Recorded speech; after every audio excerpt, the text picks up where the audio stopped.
হচ্ছে আজকে চিকেনের বটি পকোড়া। ওর খিদে পেয়েছে, এখন এই কাণ্ড করছে। রান্না করে আমাকে রান্না বন্ধ করে দিয়ে এখন এইসব করছে। এই যে বাটার দিয়ে দিয়েছে ফ্রাইং প্যানে, আর এদিকে চিকেন ছোটো ছোটো করে কেটে নিয়েছে, এখন খাবে। আর এই যে আদা রসুন আর পেঁয়াজ এই যে বাটা, সেটাও পেস্ট করেছে। আর মাখন দিয়ে এই যে করবে ওটা, তো মাখন দিয়ে দিয়েছে এর মধ্যে। গরম হয়ে গেছে। তো চিকেনগুলো ওই যে আদা রসুন পেঁয়াজের যে পেস্ট তার মধ্যে দিয়ে ভালো করে এখনও মেখে নিচ্ছে। তো এই যে একটুখানি কর্নফ্লাওয়ার অ্যাড করেছে ওর সঙ্গে।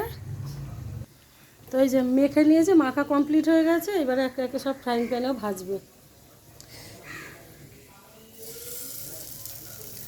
টুকটাক রান্না মোটামুটি করতে পারেও। এই যে এরকম যেরকম বড়া ভাজা, পকোড়া ভাজা, এই সব লস্যি, ম্যাগি, চা এগুলো করতে পারেও। এর থেকে বেশি কিছু আর পারে না। তো এই যে পকোড়া ভাজা চলছে, মোটামুটি লাল হয়েছে, আর এপিট ওপিট করছে। দেখি কীরকম হয় খেতে ওর পকোড়াগুলো। মাঝে মাঝে করে এরকম, বেশ ভালোই হয় খেতে।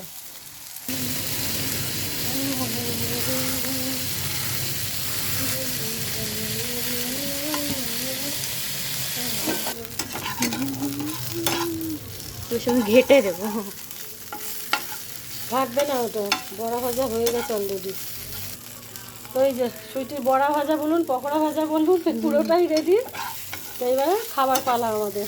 টাটা। ভিডিওটা ভালো লাগলে অবশ্যই পেজটাকে ফলো করে আর চ্যানেলটাকে সাবস্ক্রাইব করে পাশে থাকবেন। টাটা।